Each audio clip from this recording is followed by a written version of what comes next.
Hello everyone, welcome to ChemFact Education. So in today's lecture, I will explain like how to deal with the organic chemistry.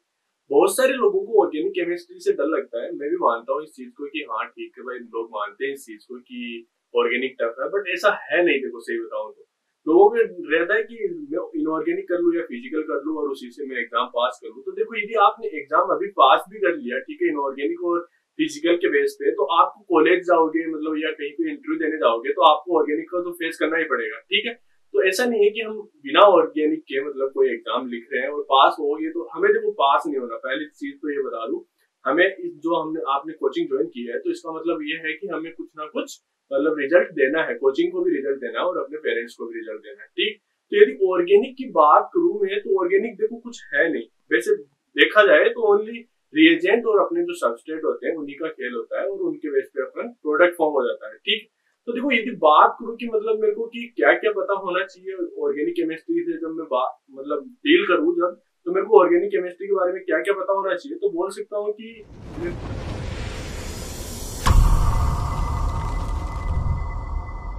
मेरे को पहले GOC के बारे में पता होना चाहिए, ठीक है। तो बोल दूं कि मतलब कोई एसिडिक प्रोटोन होगा या कोई बेसिक, मतलब मान लो एसिडिक प्रोटोन है सबसे ज्यादा कोई उस रिएक्शन में, यदि मैंने बेस यूज में लिया तो सर उसके अकॉर्डिंग मैं अपने को यहाँ पे मेरे रेडियो सिलेक्टिविटी, केमी सिलेक्टिविटी, ये सब मैं डिफाइन कर सकता हूँ। मतलब कि सर कौन सा टर्मिनल मेरा यहाँ पे पार्टिसिपेट करेगा, कौन सा नहीं करेगा। रेजोनेटिंग स्ट्रक्चर के अकॉर्डिंग, जीओसी की बात कर रहा हूँ मैं, कि रेजोनेटिंग स्ट्रक्चर के अकॉर्डिंग मैं बता सकता हूँ कि मेरे पास ये इंटरमीडिएट यदि स्टेबल होगा या नहीं होगा, ये रेजोनेटिंग स्ट्रक्चर मतलब स्टेबल होगी या नहीं होगी, तो उसके अकॉर्डिंग मैं अपने यहाँ पे जीओसी के बारे में जीओसी के अकॉर्डिंग बता सकता हूँ। और जीओसी में एक चीज और पता होनी चाहिए कि हार्ड एंड सॉफ्ट के बारे में, कि कौन सा सेंटर मेरा हार्ड है और कौन सा सेंटर मेरा सॉफ्ट है। तो देखो यदि आपको इतनी चीज पता चल गई कि मतलब ये हार्ड सेंटर है, ये सॉफ्ट सेंटर है, तो पर्टिकुलर जो रिएजेंट होता है कोई उसका कोई ना कोई फंक्शन होता है, ठीक है। जैसे मान लो कि मैं बोल दूं कि जो मेरा जो MEmGbr गिगना रिएजेंट है और मैग्नीशियम का है, वो क्या करता है अपने पास डायरेक्ट अटैक करता है किस पे, हार्ड सेंटर पे। ऐसे ही में यदि R2CuLi की बात करूं तो वो मेरा सॉफ्ट सेंटर पे अटैक करता है। तो देखो यहाँ पे पर्टिकुलर पता चल गया कि हमें ये रिएजेंट क्या फंक्शन है इसका, और हमें यहाँ पे यदि सबस्ट्रेट हुआ या अपना जो रिएक्टेंट हुआ उसमें हमें पता है कि ये सेंटर ये वाला है, तो उसके अकॉर्डिंग हम प्रोडक्ट को फॉर्म कर सकते हैं। अब बात आती है कि प्रोडक्ट से डील कैसे करें, तो वो मैं आपको सब चीजें लाइक मैं एक एक चीज एक्सप्लेन करने वाला हूँ, ठीक है। तो देखा जाए तो देखो मेरे को पहला पॉइंट था मेरा जीओसी के बारे में, मेरे को जीओसी के बारे में पता होना चाहिए। और दूसरा बोल दूं कि मेरे पास इलेक्ट्रोफाइल और मेरे पास न्यूक्लियोफाइल की मेरे को क्या नॉलेज होनी चाहिए, इस चीज की नॉलेज होनी चाहिए। उसका रीजन ये है कि मान लो कि आपको मान लो कोई एमाइड दे दे, एल्डिहाइड और कीटोन दे दे और आपको रिएक्टिविटी के बारे में पूछे कि इनमें से कौन ज्यादा रिएक्टिव है, तो देखो हमें पहले जीओसी हमने पढ़ चुके हैं, जीओसी पढ़ चुके हैं, तो उसके अंदर हमें पता है कि नाइट्रोजन की इलेक्ट्रॉन डेंसिटी ज्यादा होती है। तो नाइट्रोजन क्या करता है, उसके पास लोन पेयर भी होता है, तो नाइट्रोजन के लोन पेयर इधर पार्टिसिपेट कर सकते हैं, ठीक है। तो मतलब वो उसकी रिएक्टिविटी डिक्रीज कर रहा होगा, ठीक। ऐसे यदि मैं CH3 की बात करूं तो CH3 पे लोन पेयर नहीं होता तो वो कम पुल कर रहा होगा उधर इलेक्ट्रॉन डेंसिटी। और जैसे एल्डिहाइड की बात करूं तो वहां पे एक हाइड्रोजन रहता है अपने पास, तो हाइड्रोजन के केस में हम बोल सकते हैं कि अपने पास यहाँ पे इलेक्ट्रॉन डेंसिटी कम डोनेट मतलब डोनेट नहीं कर रहा होगा, कुछ भी नहीं डोनेट कर रहा होगा हाइड्रोजन। लाइक हाइड्रोजन के पास भी इलेक्ट्रॉन डेंसिटी होती है, ऐसा नहीं है, लेकिन हाइड्रोजन के केस में बहुत कम होगा। तो बोल सकते हैं कि aldehyde is more reactive than ketone than amide. तो हमें यहाँ कैसे पता चला कि ये सब चीजें हमें इलेक्ट्रॉन डेंसिटी के अकॉर्डिंग पता चल गया। अब इससे ये पता चल रहा है कि कौन सा इलेक्ट्रोफाइल ज्यादा मतलब कौन सा सेंटर इलेक्ट्रोफिलिक मोर इलेक्ट्रोफिलिक है, और कौन मान लो कि अपने पास यदि न्यूक्लियोफिलिक की बात करें तो ऐसे ही यदि हम एनर्जी लेवल में बढ़े, जैसे मान लो कि आयोडीन माइनस है, मतलब I माइनस है मेरे पास, Br माइनस है, F माइनस है, तो इनमें भी मेरे को पता है कि जैसे मतलब I माइनस है मेरा कौन बेटर न्यूक्लियोफाइल है। उसका रीजन क्या बोलते हैं बेटर न्यूक्लियोफाइल होने का, क्योंकि जो उसके पास इलेक्ट्रॉन है मतलब वो लूजली बाउंड है। जैसे यदि फ्लोरीन की बात करूँ तो फ्लोरीन अपने पास क्या है, मोर इलेक्ट्रोनेगेटिव एटम है, जिसका मतलब वो अपने पास जो इलेक्ट्रॉन है वो टाइटली बाउंड रखेगा। तो इसका मतलब ये बोल सकते हैं कि अपने पास लेस न्यूक्लियोफाइल है। तो ये सब चीजें हमें पहले से पता होनी चाहिए जो हम जीओसी में सीखते हैं। तो मतलब बोल सकता हूँ पहले जीओसी पता होनी चाहिए, दूसरा बोल सकते हैं हम इलेक्ट्रोफाइल और न्यूक्लियोफाइल के बारे में पता होना चाहिए, तीसरी बात है अपने पास रिएजेंट, मतलब कौन सा रिएजेंट क्या काम करेगा, मतलब उसका फंक्शन क्या होगा, ठीक। यदि बात करें जैसे मान लो कि जैसे अभी ग्रिग्नार रिएजेंट की हमने बात की तो ये डायरेक्ट अटैक करता है, जैसे एल्डिहाइड को अपने पास एल्कोहल में चेंज कर देगा एट द एंड, ठीक है। ऐसे ही बात करें मतलब कोई जैसे K2CR2 की बात करें तो ये क्या ऑक्सीडाइजिंग रिएजेंट है। तो हमें पर्टिकुलर पता होना चाहिए, मतलब ये चीज तो हमें पता होना चाहिए कम से कम कि भाई ये ऑक्सीडेशन करेगा या रिडक्शन करेगा, वो बाद की बात है कि भाई क्या मतलब कौन से सेंटर को करेगा कौन से को नहीं करेगा। लेकिन इतना हमें पता होना चाहिए कि जैसे मान लो कि LiLH4 लिया हमने तो वो हमें पता है कि रिडक्शन करेगा, तो ये चीजें हमें पता होनी चाहिए, बस इतनी सी ओनली इतनी सी बात पता होना चाहिए। तो बाद में उसकी जो सिलेक्टिविटी है वो हम अपने लेक्चर में एक्सप्लेन कर रहे हैं कि मतलब कैसे मतलब आपको डिफाइन करना है, कैसे डील करना है कि कौन सा सेंटर आ गया। मतलब अपने पास 2 सेंटर है और मान लो रिड्यूस सिलेक्टिविटी की बात करूं मैं तो 2 सेंटर है मेरे पास और उनमें से कौन सा मतलब पार्टिसिपेट करेगा मेरा, ठीक। तो ये चीज हम यहाँ पे अपने जो लेक्चर्स है जो हम वीडियो अपलोड कर रहे हैं उनपे हम डील कर रहे हैं, ठीक। तो ये बात हम वहाँ पे अपने वीडियोज में एक्सप्लेन करेंगे। और चौथी बात बोलूं तो मैं बोल सकता हूँ कि रिएक्शन कंडीशन। रिएक्शन कंडीशन का मतलब ये है कि मतलब आपको यदि एलडीए दे दिया, सपोज करो एलडीए दे दिया और एक जगह मेरे को रखा -78 डिग्री रखा और एक जगह मेरे को बोल दिया 25 डिग्री रखा, तो माइनस जो 78 वाला है और मेरे को पता है कि एलडीए, देखो अब यहाँ पे लोग गलती क्या करते हैं, बोलते हैं कि एलडीए आ गया मेरे पास यहाँ पे काइनेटिक प्रोडक्ट फॉर्म करेगा, ठीक है। काइनेटिक प्रोडक्ट मतलब काइनेटिक इनोलेट फॉर्म कर देगा, ऐसे बोल सकते हैं यदि इनोलेट की बात चल रही हो तो ऐसा नहीं है। यदि एलडीए आ गया तो हमें ये देखना है कि पर्टिकुलर पहले की टेम्परेचर क्या दे रखा है, मतलब रिएक्शन कंडीशन देखनी है वहां पे हमें। जैसे मान लो कि उसने -78 दिया तो हमें पता है कि -78 पे ये क्या करेगा, वो काइनेटिक इनोलेट फॉर्म करेगा, ठीक है। और ऐसे यदि हम 25 दे दिया तो इसका मतलब वो क्या बोल रहा है कि अपने को यहाँ पे टेम्परेचर बढ़ा के दे रहा है वो, ठीक। इसका मतलब वो थर्मोडायनेमिक अपने पास इनोलेट फॉर्म करेगा। तो देखो एलडीए है वो हमेशा मतलब बोलते हैं कि काइनेटिक इनोलेट फॉर्म करता है, लेकिन यहाँ पे टेम्परेचर उसने चेंज करके वहां पे उसको क्या कर दिया, चेंज कर दिया। तो हम रटेंगे किसी चीज को नहीं, हमें पता होना चाहिए कि मतलब पता इन द सेंस बोल सकता हूँ कि हमें रखना नहीं है, ठीक है। हमें ये ध्यान रखना है कि किसका फंक्शन क्या है, बस ओनली इतना ही ध्यान रखना, रखना कुछ भी नहीं है। हमने पहले जब रिएक्शन मैकेनिज्म पढ़ाई है उसमें हमने बहुत सारी होमोलूमो की बात की है, ठीक है। तो उसके अकॉर्डिंग हम सारी डील करेंगे, ठीक। और यदि फिफ्थ बात करो, फिफ्थ पॉइंट की, तो हमें इंटरमीडिएट्स के बारे में पता होना चाहिए थोड़ा सा, जो जेबीसन ने हमें पढ़ा रखा है, आपको जेबीसन ने पढ़ा रखा है। सिक्स्थ बात करता हूँ मैं होमोलूमो की, किसकी बात, होमोलूमो की। तो देखो होमोलूमो, यदि जिस बंदे को होमोलूमो कंसेप्ट क्लियर है जिसका, वो कोई भी रिएक्शन आए, कोई भी XYZ कोई भी रिएक्शन आए, उसको ये भी नहीं सोचना पड़ेगा कि यार रिएक्शन होने वाली कहाँ है। उसको डायरेक्ट ये देखना है कि इसकी एनर्जी यहाँ पे लाई कर रही है, इसकी एनर्जी यहाँ लाई कर रही है। जैसे मैं बात करूँ, मेरे पास यहाँ पे कॉन्जुगेट मतलब मेरे पास कॉन्जुगेट एलाइज सिस्टम है और वहाँ पे जो टर्मिनल है उसमें मेरे पास ब्रोमीन लगा हुआ है, ठीक है।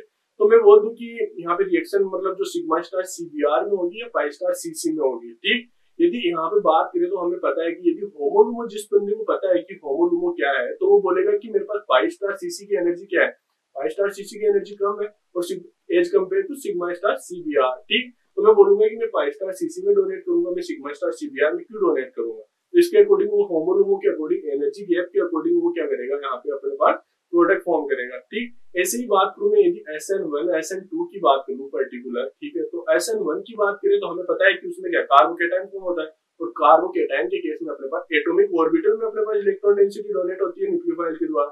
और जबकि बात करें SN2 में, तो SN2 में किसमें, एंटी बॉन्डिंग में होती है। तो हमें पता है कि SN1 या फास्ट होगी या SN2 फास्ट होगी। सपोज करो मेरे पास कोई एक ही मॉलिक्यूल है और उसमें 2 सेंटर है, एक पे मेरे SN1 होने वाली है और एक पे SN2 होने वाली है। यदि किसी को होमोलूमो गैप पता है, मतलब होमोलूमो कंसेप्ट क्लियर है उसका, तो उसको पता है यदि मैं SN1 की बात करूं, मेरे पास कोई न्यूक्लियोफाइल है तो मेरे पास होमोलूमो गैप क्या है, कम है, मेरे पास कम है रहेगा। तो इसका मतलब मेरे पास SN1 फास्ट होगी as compare to SN2 in the one molecule, मतलब ये दोनों एक ही मॉलिक्यूल में प्रेजेंट है, ठीक। तो ये हमें थोड़ा सा पता होना चाहिए, होमोलूमो के बारे में थोड़ा सा पता होना चाहिए।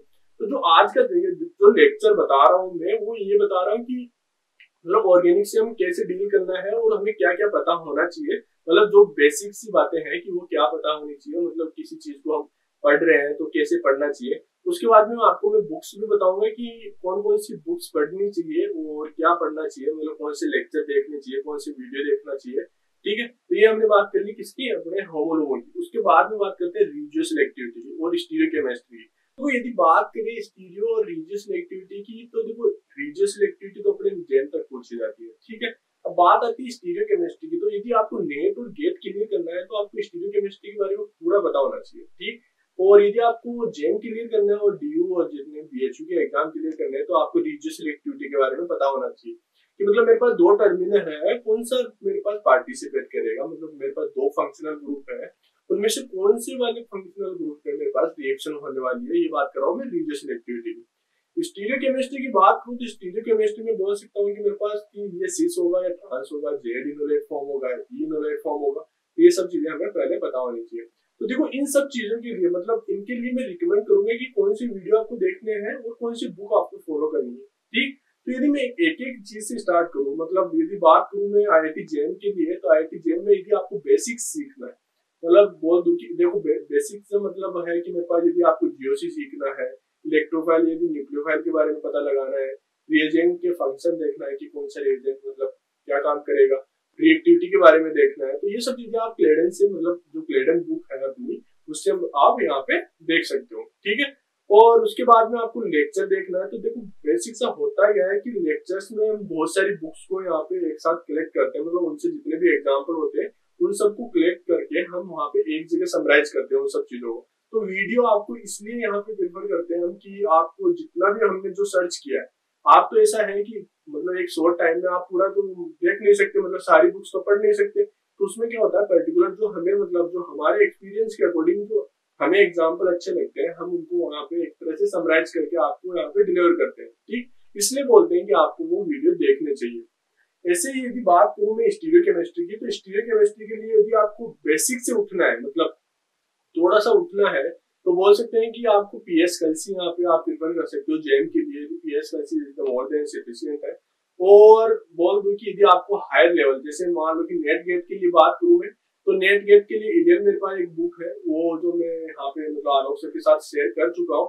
तो आप ये जितनी भी बुक्स है जो मैं अभी नाम ले रहा हूँ, ये सारी बुक्स के मैं नाम लिखूंगा अभी मैं अपनी जो मेरे पास जो डेस्कटॉप है उसके मैं स्क्रीन रिकॉर्ड करूंगा यहाँ पे, और उसके मतलब उसके अकॉर्डिंग मैं आपको एक्सप्लेन करूंगा कि मतलब कौन कौन सी बुक किस चीज के लिए फॉलो करनी है और किस चीज के लिए आपको फॉलो नहीं करनी है। ठीक है, तो PS कल्सी बात कर ली, नासीपुरी भी स्टीरियो केमिस्ट्री के लिए अच्छी बुक है। ठीक है, और एक एलियन होई भी, तो अपने पास 3 बुक है स्टीरियो केमिस्ट्री की। तो यदि आपको पढ़ना है, मतलब आपको देखना है कि मेरे पास स्टीरियो केमिस्ट्री मेरी बहुत वीक है, मेरे को बेसिक से जानना है स्टीरियो केमिस्ट्री क्या है क्या नहीं है, तो आप ये तीनों बुक फॉलो कर सकते हो। और बात करूं मैं GOC की, तो देखो GOC की कोई बुक नहीं होती, सीधी सी बात बताऊं। आलोक सर ने अब GOC बहुत अच्छे से पढ़ा रखी है, मैं मानता हूँ, मैंने देखे हैं बहुत सारे लेक्चर, तो आलोक सर ने मतलब सारे कंसेप्ट क्लियर कर रखे हैं वहाँ पे। GOC की बात करूँ तो बात आती है इलेक्ट्रोफाइल और न्यूक्लियोफाइल की, तो देखो इलेक्ट्रोफाइल और न्यूक्लियोफाइल आप क्लेडन को प्रिफर कर सकते हो। तो देखो बेसिक सा देखा जाए, मतलब जो क्लेडन बुक है वो एक तरह से बोल सकते हैं कि किसी को मतलब जनरल चीजें मतलब सीखना है, मतलब उठना है, मतलब अपने बेस बनाना है उसको, तो क्लेडन प्रिफर कर सकता है। यदि आपको फर्स्ट और सेकंड रैंक लानी है, तो मैं आपको उसके लिए मतलब बुक से यहाँ पे प्रेफर करूंगा कि कौन सी बुक है वो आपको फॉलो करनी चाहिए।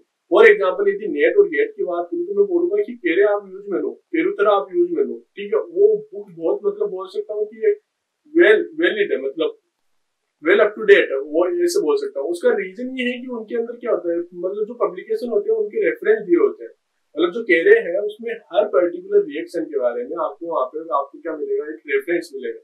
ठीक, तो ये बात मैं बोल सकता हूँ किसके लिए, अपने पास नेट और गेट वालों के लिए। और अब बात करते हैं रिएजेंट की, तो रिएजेंट की भी एक बुक मैंने शेयर की है, वो मतलब बहुत अच्छी बुक है। जो मैं अब तक जितने भी लेक्चर बनाए हैं मैंने, उनमें से मतलब बहुत सारे मतलब क्वेश्चंस मैंने उठाए, मतलब एग्जांपल्स उठाए मैंने।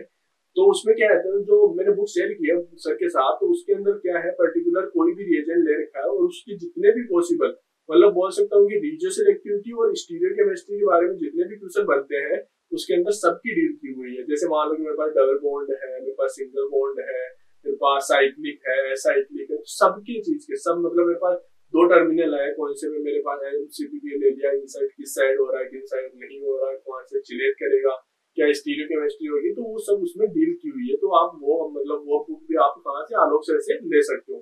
ठीक है, बात करूं होमोलुमो की, तो होमोलुमो के लिए भी एक बुक शेयर की है, मतलब जो जितनी भी बुक है उनके नाम मैं अभी यहाँ पे स्क्रीन जब रिकॉर्ड करूंगा तब मैं मेंशन करूंगा। लेकिन मैं आपको बता दूं कि आपको कौन कौन सी बुक्स है, मतलब जो सर से लेनी है, और कौन कौन सी बुक आपको पढ़नी है, और कौन कौन से आपको लेक्चर देखने। अब बात आ जाती है लेक्चर्स की। ठीक है, ये बुक मैं आपको प्रिफर कर रहा हूँ कि मतलब ये जनरल बता रहा हूँ, अभी जब स्क्रीन रिकॉर्ड करूंगा तब मैं सारी बुक्स मेंशन कर दूंगा आपको कि मैं कौन सी पढ़नी चाहिए और एक्चुअली में पढ़ना भी चाहिए या नहीं पढ़ना चाहिए। अब बात आती है लेक्चर की, तो देखो मैं ऐसे नहीं बोल रहा कि चलो ठीक है मैं कैमफेक्ट में पढ़ाता हूँ तो इसका मतलब ये है कि चलो ठीक है मैं कैमफेक्ट के लिए तो बोलूंगा ही कुछ ना कुछ, ऐसा नहीं है। ऐसा देखो मैं यदि किसी चीज को प्रेफर करता हूँ तो मैं उसको बोलता हूँ कि पहले आपको ट्यूशंस देखना चाहिए कि एग्जाम में किस टाइप के क्वेश्चन आए हुए हैं, और आपको मतलब एक कोचिंग के नहीं 2-3 कोचिंग के आप यहाँ पे ट्यूशन मतलब जो लेक्चर है उनको देखो, और उनमें देखो कि मतलब उस बंदे ने या मतलब जो भी टीचर है उसने मतलब क्या डील किया, मतलब किस टाइप के क्वेश्चन पूछे। यदि उस बंदे ने यदि सेम क्वेश्चन मतलब जो एग्जाम में क्वेश्चन आए उन्हीं को डील किया है, तो इसका मतलब ये है कि उस बंदे ने आगे सोच नहीं पाया, वो क्वेश्चन उठा रहा है, उनके आंसर उसको पता है, तो वो आपके सामने वो रख रहा है उन चीज को। यदि बंदे ने एक भी मतलब जो टीचर की बात कर रहा हूँ, टीचर उसने यदि एक भी मतलब क्वेश्चन अपनी तरफ से मतलब बिल्ड किया है, मतलब बोल सकता हूँ कि उसने सोचा है कि अब की बार ये वाला क्वेश्चन पूछा है, अगली बार ये क्वेश्चन भी पूछ सकता है, ठीक है। तो यदि ऐसा किसी ने किया है तो मतलब आप उसका लेक्चर देख सकते हो। देखो जो अब तक पूछेगा वो कभी दोबारा नहीं पूछेगा, बस ये है कि उस पर बेस पे मतलब क्वेश्चन पूछ सकता है। लेकिन आजकल के जितने भी मतलब जो साइंटिस्ट है वो सब इतने एडवांस हो गए कि वो सोचते हैं कि यहाँ पे मैं क्रॉस कर चुका हूँ, तो मैं अब क्या करता हूँ नेक्स्ट स्टेप पे मैं क्रॉस करना चाहता हूँ, ठीक है। तो वो क्या करते हैं नेक्स्ट एक स्टेप वो आगे बढ़ के आपको क्वेश्चन देते हैं, ठीक। तो आपको यही देखना है कि मतलब कौन क्या मतलब मेंशन कर रहा है अपने लेक्चर में, तो उसके अकॉर्डिंग आप उसको फॉलो कर सकते हो। यदि हमारे कैंडिडेट की बात करें तो आपको नंबर ऑफ वेराइटीज क्वेश्चन ज्यादा मिलेंगे, मतलब अब तक जो क्वेश्चन आ रखे हैं वो हमने 4 लेवल तक ही मतलब फिनिश कर देते हैं, मतलब जो IIT JEE और नेट गेट के हैं वो अपनी 4 लेवल होती है, उनमें हम क्लियर कर देते हैं। अब बात आती है कि हम मतलब एक्स्ट्रा जो नेट और गेट वालों के लिए और जेम वालों के लिए है वो एक्स्ट्रा मतलब कि हम अपनी तरफ से क्या मतलब आपको दे रहे हैं। तो जो 5th से लेके अपने पास जो 8th लेवल तक होती है वो उसके अंदर यही होता है कि किस टाइप के क्वेश्चन आगे पूछ सकते हैं, ठीक है। मतलब 4 लेवल तक तो आपके पास जितने क्वेश्चन आ चुके हैं अभी तक, और मतलब सिलेक्टिविटी की वगैरह सबकी बात हो जाती है उनकी, लेकिन जो 5th से लेके 8th तक है वो ऐसा रहता है कि अपने पास कौन से क्वेश्चन अब आ सकते हैं, मतलब कौन से क्वेश्चन अब आगे डील हो सकते हैं, मतलब जो भी कोई पेपर बनाएगा तो वो क्या सोच के बना सकता है, ठीक है। तो वो हम यहाँ पे अपने लेक्चर्स में मेंशन कर रहे हैं। तो सबसे बड़ी बात वही है। और दूसरी बात, यदि एक चीज और बता दूं, यदि आप नेट और गेट की प्रिपरेशन कर रहे हो तो नेट और गेट में क्या होता है कि देखो स्टीरियो केमिस्ट्री के बिना कोई ही मतलब कोई प्रोडक्ट नहीं आता वहां पे। आप देख लेना उठा के, मैं अभी अभी अपनी स्क्रीन रिकॉर्ड करूंगा तो मैं आपको बताऊंगा कि हाँ सच में ऐसा होता है या नहीं होता, कि मतलब मैं झूठ बोल रहा हूँ या सच बोल रहा हूँ। तो देखो स्टीरियो केमिस्ट्री आपको पता होनी चाहिए। और यदि आप किसी भी बंदे का मतलब कोई भी टीचर का मतलब आप लेक्चर देख रहे हो तो उसमें यदि किसी ने मेंशन की स्टीरियो केमिस्ट्री मेंशन की है, दैट इज फाइन, मतलब आप उसका लेक्चर देख सकते हो। यदि किसी ने स्टीरियो केमिस्ट्री यदि मेंशन नहीं की है तो मैं आपको बोलूंगा कि आप अपना टाइम वेस्ट कर रहे हो और कुछ नहीं कर रहे वहां पे। उसका रीजन ये है कि उसके अकॉर्डिंग आपको यदि प्रोडक्ट फॉर्म करना भी आ जाएगा तो एट द एंड आपको स्टीरियो केमिस्ट्री तो पता होनी चाहिए ना। स्टीरियो केमिस्ट्री यदि आपको पता नहीं रहेगी तो आपके पास वहां पे भी फिर दो ऑप्शन रहेंगे, ठीक है। तो देखो यदि जनरल मैकेनिज्म की बात करें, मतलब एल्डोल रिएक्शन की बात करूँ, रॉबिन्सन की बात करूँ, माइकल की बात करूँ, तो ये सब चीजें तो मैं इंटरनेट पे भी सर्च कर सकता हूँ। मैं अपना टाइम वेस्ट क्यों करूँ किसी का वीडियो देखने में। मेरे को टाइम वेस्ट वहां पे करना है, मतलब टाइम वेस्ट के नहीं, मतलब टाइम यूटिलाइज वहां करना है जहां मेरे को आता नहीं है। मतलब मैं स्टीरियो केमिस्ट्री की बात करूँ तो स्टीरियो केमिस्ट्री आपको एक टीचर अच्छे से समझा सकता है, क्योंकि उसको पता है कि मतलब बच्चा क्या सोच पाता है और किस तरह से वो डील करेगा, और हम किस तरह से उसको मतलब जो उसका जो कंसेप्ट है वो हम कैसे डिलीवर कर सकते हैं बच्चे तक, ठीक है। तो ये सब चीजें अपने क्या होती है कि मतलब जो एक टीचर होता है वो सब जानता है कि मतलब ये क्या सोच के इसको कैसे प्रोडक्ट फॉर्म करेगा कैसे नहीं करेगा। तो हम अपनी मतलब जो स्ट्रेटेजी है वो आपको अपना मतलब आपके माइंड में अप्लाई करते हैं कि ये वाली आप अप्लाई करो, ठीक है। मतलब हम डिलीवर करते हैं कि आपको ये वाला कंसेप्ट लगाना है वहाँ पे, तो आपको वो फॉलो करना चाहिए। इसलिए हम बोलते हैं कि आपको वीडियो देखना चाहिए, ठीक। तो ये बात है। मतलब तो आप यदि कोई किसी का वीडियो देख रहे हो, किसी का यदि वीडियो देख रहे हो तो उसमें स्टीरियो केमिस्ट्री होनी चाहिए। नेट और गेट वालों के लिए मैं बता रहा हूँ। और जेम वालों की भी बात करूँ तो मैं उसमें यदि किसी ने रीजन सिलेक्ट की, ऐसा नहीं है कि चलो ठीक है इधर मेरे पास मतलब इंट्रामोलिकुलर मेरे पास कीटोन मतलब इंट्रामोलिकुलर एल्डोल रिएक्शन करवा रहा है, इधर भी मेरे पास कीटोन ले रहा है, इधर भी मेरे पास कीटोन ले रखा है, कोई सिलेक्टिविटी नहीं है। मैं इधर से हाइड्रोजन अपस्टेट करूँ या इधर से हाइड्रोजन अपस्टेट करूँ, कोई मतलब नहीं है मेरे पास, दोनों से सेम प्रोडक्ट फॉर्म होने वाला है। तो देखो ऐसा यदि कोई क्वेश्चन करा रहा है तो नॉर्मल बेसिक से बात करवा रहा है, आपको वो नहीं देखना, आप अपना टाइम वेस्ट कर रहे हो। मैं तो ऐसे बोलूंगा कि आप अपना टाइम वेस्ट कर रहे हो। तो जो अब तक हम बात कर रहे थे वो हम बात कर रहे थे कि like how to deal with the organic chemistry, और उसमें हमने देखा था कि हमें क्या क्या पता होना चाहिए। तो उन चीज़ों को मैंने यहाँ पे समराइज किया है, ठीक है। तो मैंने लिखा है कि first you should know about like GOC के बारे में हमें पता होना चाहिए, ठीक है। जीओसी के बारे में हमें पता होना चाहिए और उसमें एसिडिटी बेसिसिटी के बारे में पता होना चाहिए। हार्ड सॉफ्ट नेचर पता होना चाहिए कि मतलब कौन सा ज़्यादा मतलब हार्ड होगा सेंटर, कौन सा ज़्यादा सॉफ्ट सेंटर होगा, ठीक। और रिएजेंट के मतलब according to reagent we can say like कि ये यहाँ पे अटैक करेगा और दूसरा वाला रिएजेंट हार्ड पे या सॉफ्ट पे वहाँ पे अटैक करेगा। और हमने बोला था कि रेजोनेंस के बारे में पता होना चाहिए, इलेक्ट्रोफाइल की बात की थी, न्यूक्लियोफाइल की बात की थी, मतलब इलेक्ट्रोफिलिसिटी और न्यूक्लियोफिलिसिटी के बारे में बोल रहे थे कि यह हमें पता होना चाहिए, ठीक है। और बोल सकते हैं कि रिएजेंट जो हमें जेविसन ने पढ़ाया है तो उनके बारे में हमें पता होना चाहिए, ठीक है। तो यहाँ पे हमने समराइज किया कि हमें अब तक क्या क्या मतलब पता होना चाहिए, क्या क्या नहीं होना चाहिए। तो आप यहाँ पे स्क्रीनशॉट ले सकते हो। तो देखो, यदि आपको ऑर्गेनिक समझना है तो ऑर्गेनिक समझना है तो आपको जो ये 8 अपने यहाँ पे टॉपिक लिए हैं, मतलब कि हमें क्या पता होना चाहिए क्या नहीं होना चाहिए, तो वो आपको मतलब जानना जरूरी है, ठीक है। इनकी जब तक आपको नॉलेज नहीं है तब तक आपको ऑर्गेनिक केमिस्ट्री टफ लगेगी, लेकिन जब आप ये जान जाओगे सब तो आपको ऐसे लगेगा कि ऑर्गेनिक तो कुछ है ही नहीं। मतलब ऐसे जैसे मैथमेटिक्स होती है ना, मैथमेटिक्स में हम क्वेश्चन सॉल्व कर लेते हैं और हमसे होने स्टार्ट हो जाते हैं तो ऐसा लगता है कि मैथमेटिक्स से इजी तो कोई है ही नहीं। तो वैसे ही एक तरह से केमिस्ट्री है, ठीक है। और दूसरी बात मैं बोल सकता हूँ कि कभी भी ऐसे मत सोचो, मतलब माइंड में ऐसे मत सोचो कि ठीक है ये क्वेश्चन ऐसे होगा ऐसे और नहीं होगा। तो आपको क्या है, एक कॉपी और पेन लेना है और उसके अकॉर्डिंग तुम्हें मतलब माल की सोल्व करना है। मतलब जैसे मैथमेटिक्स में हम क्वेश्चन सोल्व करते हैं वैसे ही हम रिएक्शन मैकेनिज्म को ड्रॉ करके मतलब सोल्व करना है क्वेश्चन को। ऐसे नहीं कि हाँ ये यहाँ पे अटैक करेगा, ये यहाँ पे अटैक करेगा, ये प्रोडक्ट हो जाना चाहिए, फिर बाद में पता चलता है कि प्रोडक्ट वो नहीं होता, ठीक। तो ऐसे फालतू के अजम्पशन लगाना बंद करना माइंड में। तो अब देखो, बुक की बात कर लेते हैं कि कौन कौन सी बुक्स होती है और कौन कौन सी हमें मतलब कौन कौन सी वीडियो देखने हैं। तो बेसिकली यदि बात करूँ, मैं स्टार्टिंग बेसिक्स की बात करूँ तो मतलब बोल सकता हूँ कि मतलब पीटर स्काई और अपने पास जो क्लेडन है उन दोनों को मतलब प्रेफर कर सकते हो यदि आपको मतलब स्टार्टिंग से बिल्ड करना है, मतलब स्टार्टिंग से आपको सीखना है ऑर्गेनिक केमिस्ट्री। तो आप मैं बोलूँगा कि जो ओ यहाँ क्लेडन है, क्लेडन एक तरह से लोग यहाँ पे प्रेफर करते हैं, हायर स्टडी के लिए भी करते हैं। बट मैं नहीं मानता कि चलो ठीक है, क्लेडन ओनली आजकल क्लेडन 12th वाले पढ़ने लग गए, ठीक है। तो आप सोच सकते हो मतलब क्लेडन ऐसा है कि मतलब आपको मतलब बेसिक नॉलेज मतलब बोल सकते हैं कि मतलब एक तरह से जानना बोल सकते हैं कि आप केमिस्ट्री के बारे में जानने लग जाओगे कि हाँ भाई कुछ होता है, ठीक है। तो क्लेडन तक की बात मैं यहाँ पे करता हूँ कि मतलब, और बेसिकली आईआईटी जेम में क्लेडन से बाहर नहीं जाते क्वेश्चन, वैसे देखा जाए तो कभी कभी केरुथर वगैरह इनसे पूछ लेते हैं, ठीक है, लेकिन ये बहुत रेयर में होता है। तो जो अब बताता हूँ मैं कि जो ये वीडियो बनाते हैं हम, तो उसके अंदर हम सारी जितनी भी मतलब वेराइटीज होते हैं क्वेश्चंस की, तो हम क्या करते हैं अलग अलग बुक्स को देखते हैं और उसके अकॉर्डिंग हम मेंशन कर देते हैं। तो आईआईटी जेम और डीयूबीएचयू इनके लिए तो बोल सकता हूँ कि ये क्लेडन सफिशियंट है, मोर देन सफिशियंट है यदि आपको मतलब रिएजेंट वगैरह इन सब के बारे में, ये रिएक्टिविटी वगैरह इनके बारे में जानना है। तो अब बात कर लेते हैं कि मतलब स्टीरियो केमिस्ट्री की बात करें तो स्टीरियो केमिस्ट्री में यहाँ पे मैंने 3 बुक ली है, मतलब बोल सकता हूँ कि पहला तो है पीएस कलसी और नासीपुरी, और बाद में बोल सकता हूँ मेरे पास ये इलियल है, ठीक है। यदि आपके पास ये बुक्स अवेलेबल नहीं है, यदि बुक्स अवेलेबल नहीं है तो आप डायरेक्ट कांटेक्ट कर सकते हो आलोक सर से, ठीक है। आलोक सर ने जीओसी भी पढ़ाई है। तो यदि जीओसी की बात करूँ तो जीओसी आलोक सर से पढ़ लेना, रिएजेंट की बात करूँ तो जेबी सर के मतलब जो वीडियो है उनको देखना, ठीक है। और स्टीरियो देखो, यदि आपको आईआईटी जेम के स्टीरियो यदि पास करना है तो आप ले सकते हो पीएस कलसी और नासीपुरी यूज में ले सकते हो। और आपको प्रो बनना है, मतलब मेरे को स्टीरियो मतलब कोई टीचर तक क्वेश्चन पूछे और टीचर्स को भी आप ऐसे बोलो कि सर ये ऐसा नहीं, ये ऐसा ही होने वाला है, तो आप इलियल फॉलो कर सकते हो, ठीक है।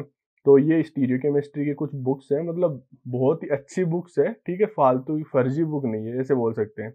बात आती है रिएजेंट और होमोलूमो की, तो देखो रिएजेंट की एक बहुत अच्छी बुक है ये वाली, ठीक है, essential reagent for the organic synthesis. तो यहाँ पे पर्टिकुलर जो भी जितने भी रिएजेंट हैं उनको पर्टिकुलर, जैसे मान लो कि एक रिएजेंट जैसे LiLH4 की बात करूँ मैं, तो उसके कम से कम 10 पेज इसमें दे रखे हैं, ठीक है। और उसमें सिलेक्टिविटी मतलब जितना भी कुछ हो सकता है LiLH4 के बारे में, ठीक है, उसके बारे में मेंशन कर रखा है। जैसे K2CR207 सबके लिए मतलब ऑक्सीडाइजिंग एंड रिड्यूसिंग एजेंट जितने भी है सबके लिए यहाँ पे मेंशन कर रखा है इस बुक में, बहुत अच्छी बुक है।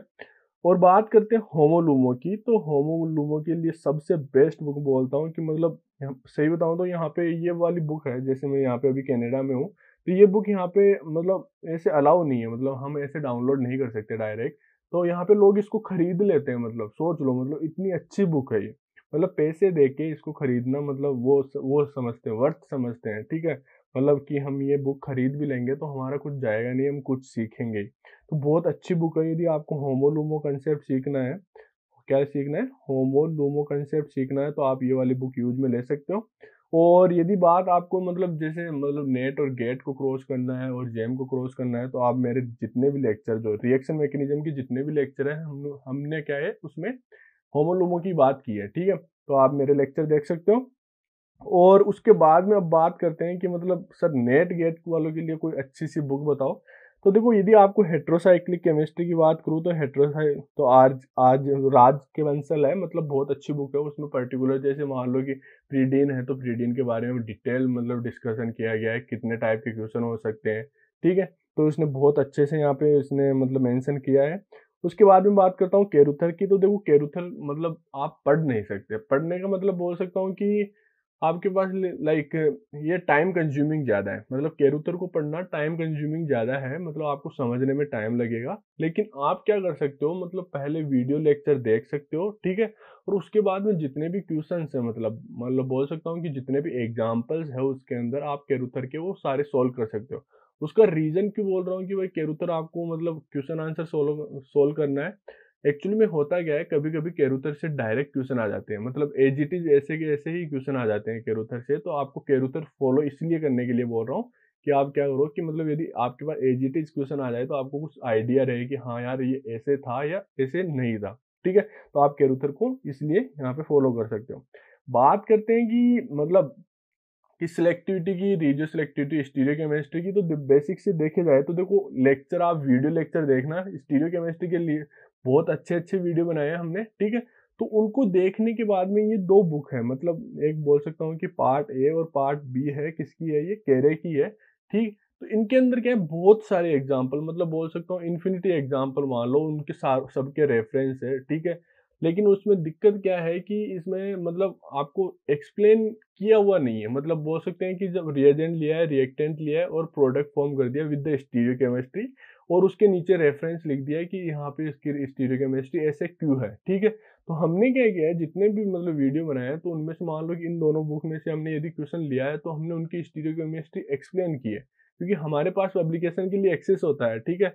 मतलब कई कई टीचर होते हैं जिनके पास एक्सेस नहीं होता, मतलब कॉलेज के अंदर एक्सेस होता है, मतलब हम ऐसे डायरेक्ट पब्लिकेशन डाउनलोड नहीं कर सकते। तो इसलिए ये है कि तो मतलब बोल सकते हैं कि एक्सेस रहता है तो हम डाउनलोड करके देख लेते हैं कि स्टीरियो केमिस्ट्री ऐसे ही क्यों एक्सप्लेन किया है इसने, ठीक। तो मतलब आपको क्या करना है कि पहले लेक्चर देखना है स्टीरियो केमिस्ट्री के, और उसके बाद में जो भी इसमें मतलब क्वेश्चन आंसर है, मतलब क्वेश्चन है, बहुत सारे क्वेश्चन है, बहुत अच्छे अच्छे क्वेश्चन है।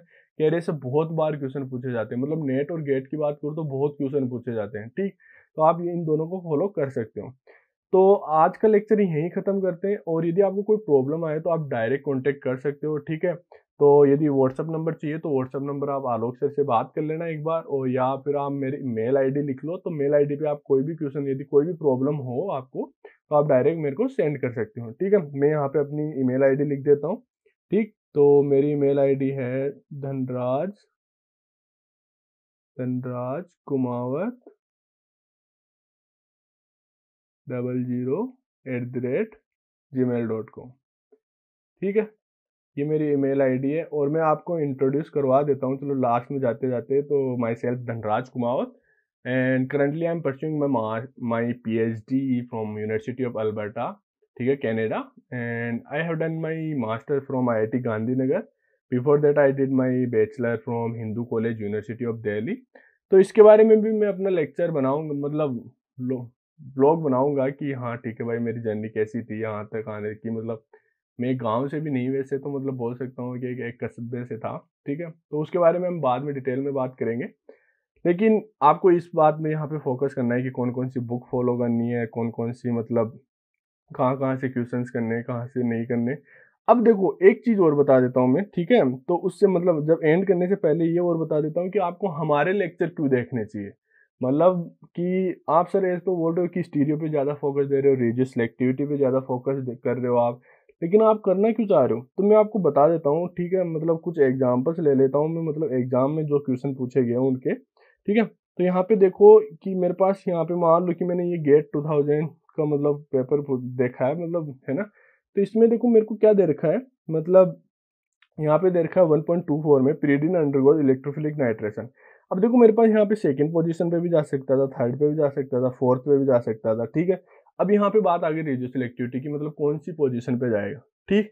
इसलिए मैं बोल रहा हूँ कि मतलब कौन से लेक्चर देखने हैं। जब मैंने मेंशन किया था कि आपको कौन से लेक्चर देखने हैं, कि यदि कोई टीचर आपके पास रेडियो सिलेक्टिविटी या स्टीरियो केमिस्ट्री आपको यदि एक्सप्लेन कर रहा है, तो आपको वही लेक्चर मतलब देखने हैं, ठीक। चलो ये बात मैंने रेडियो सिलेक्टिविटी की बात की। ऐसे ही मैं यदि स्टीरियो केमिस्ट्री की बात करूँ, तो मैंने ये पेपर लिया है, मतलब ये नेट का पेपर है शायद, मे बी आई थिंक।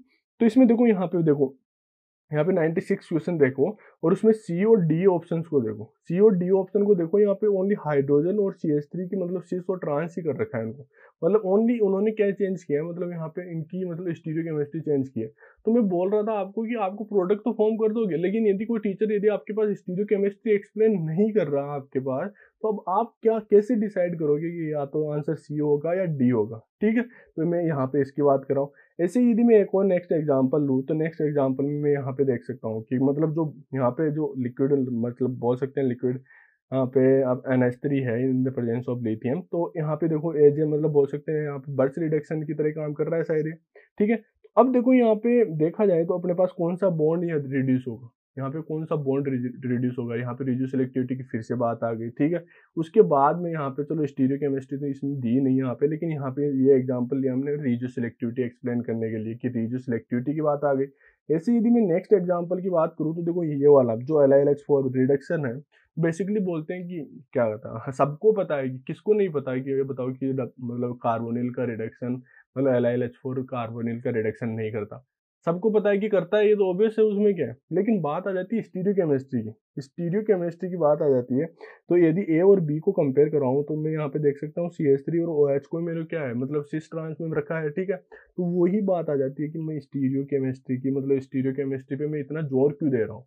ऐसे यदि मैं नेक्स्ट पेपर की बात करूँ, तो नेक्स्ट पेपर में फिर से देख सकता हूँ कि मतलब जो यहाँ पे देख सकते हैं हम कौन से एग्जाम्पल को देखें। हाँ, ए और बी को ही देखें, तो ए में अपने पास जो एक्स है वो तो अपने पास सेम है, लेकिन बी की बात करूँ तो मेरे पास मिथाइल और इथाइल दोनों सेम साइड है, और इधर देखूँ तो मेरे पास दोनों ही डिफरेंट साइड है। मतलब बोल सकता हूँ कि अब देखो यहाँ पे फिर से मेरे पास वही है, मतलब पता कैसे चलेगा कि भाई मेरे को कि भाई कौन सा राइट आंसर होने वाला है।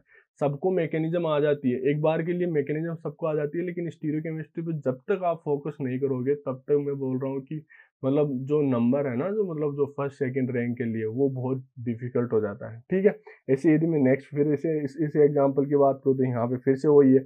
यहाँ पे देखो किसकी बात करूँ मैं, मतलब ए और बी की बात कर लूँ मैं, नहीं, मैं बात करता हूँ बी एंड डी की बात करता हूँ। तो यहाँ पे देखो OH और SPH की यहाँ पे जो अपने पास स्टीरियो है वो क्या है, डिफरेंट डिफरेंट है। बी और डी की बात कर रहा हूँ 130 में, ठीक है। तो यहाँ पे देखो OH और SPH मतलब जस्ट अपोजिट है, तो हमें पता कैसे चलेगा कि स्टीरियो केमिस्ट्री क्या होगी, ठीक है। अब बात करता हूँ कि चलो ठीक है सर, ये आपने बता दिया कि एग्जाम में क्वेश्चन आते हैं, ठीक है, लेकिन आप ये तो बताओ कि आपके लेक्चर्स में भी ये आपने मेंशन किया है। तो देखो हमने क्या किया है इन लेक्चर्स में, ये वाला जो हमारा जो पर्टिकुलर, चलो ठीक है, एल्डोल कंडेंसेशन रिएक्शन ही ले लेते हैं हम फॉर एग्जांपल। हमने बहुत सारे मेंशन किए हैं, ठीक है, लेकिन एल्डोल से स्टार्ट कर देते हैं, नेम रिएक्शन हमने यहीं से स्टार्ट की थी। तो देखो हमने यहाँ पे दो चीजें मेंशन की, कि हार्ड सॉफ्ट की बात की। देखो यहाँ पे हमने किसकी बात की, हमने बात की है हार्ड सॉफ्ट की बात की है, ठीक है, हार्ड एंड सॉफ्ट की बात की है यहाँ पे, ठीक है, मतलब हार्ड सेंटर से होगा या सॉफ्ट सेंटर से होगा। और फिर यहाँ पे हमने पहले चैप्टर को समराइज किया है। तो पहले चैप्टर को यदि समराइज भी किया है हमने, तो यहाँ पे देखो हमने यहाँ पे रिड्यूस सिलेक्टिविटी की बात की है, कि मतलब अटैक यहाँ करेगा या यहाँ अटैक करेगा, यहाँ अटैक करेगा या यहाँ अटैक करेगा, ठीक है। मतलब जो एरो दिखा रहा हूँ, मतलब वो मैं बता रहा हूँ कि कहाँ अटैक करेगा। इस ऐसे एक्टिव मिथाइलिन में देखा कि मतलब यहाँ पे अटैक करेगा या यहाँ अटैक करेगा। मैंने बोला कि ये यहाँ पे अटैक कर रहा था, ठीक है, और इसके अंदर यहाँ पे अटैक नहीं करके ये यहाँ पे अटैक कर रहा था। उसका रीजन हमने अच्छे से एक्सप्लेन किया है। तो यहाँ पे देख सकते हो मतलब कैसे कितने मतलब वेराइटीज के अपने पास क्वेश्चन है। ऐसे ही बात करिए, ये तो ओनली जनरल है, ये तो समराइज है, ठीक है। मतलब जो हमने मतलब जो लेक्चर है उसमें कितना एक्सप्लेन किया है वो नहीं पता आपको।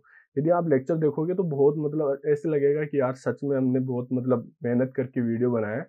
अब बात करते हैं, चलो ठीक है, मतलब जो एल्डोल कंडेंसेशन रिएक्शन है उसी की बात करें, तो जो इसकी फोर जो मतलब 4 स्टेप है, उनमें हमने जो नॉर्मल जो जितनी भी बात होती है उनकी बात की थी, और जो 5 से लेके 8 है, जो 5th से लेके 8 है, उनमें हमने बात की थी रेडियो सिलेक्टिविटी की, और अपने पास self and cross condensation reaction की। स्टीरियो केमिस्ट्री की फिर से बात की हमने, ठीक है, सिस प्रोडक्ट फॉर्म होगा या ट्रांस प्रोडक्ट फॉर्म होगा। और एल्डोल की मतलब cis and anti aldol product की बात की। तो यहाँ पे हमने स्टार्ट किया था बेसिक से, तो आप देख सकते हो हमने क्या क्या मतलब मेंशन किया था, क्या क्या नहीं मेंशन किया था। और तो यहाँ पे देख सकते हैं कि लेवल 1 में अपने पास क्या सिमेट्रिकल ले रखा है, ठीक है। तो ये अपने पास सिमेट्रिकल था, अपने पास ये भी सिमेट्रिकल था, यहाँ पे कीटोन था, पहले वाले में एल्डिहाइड था।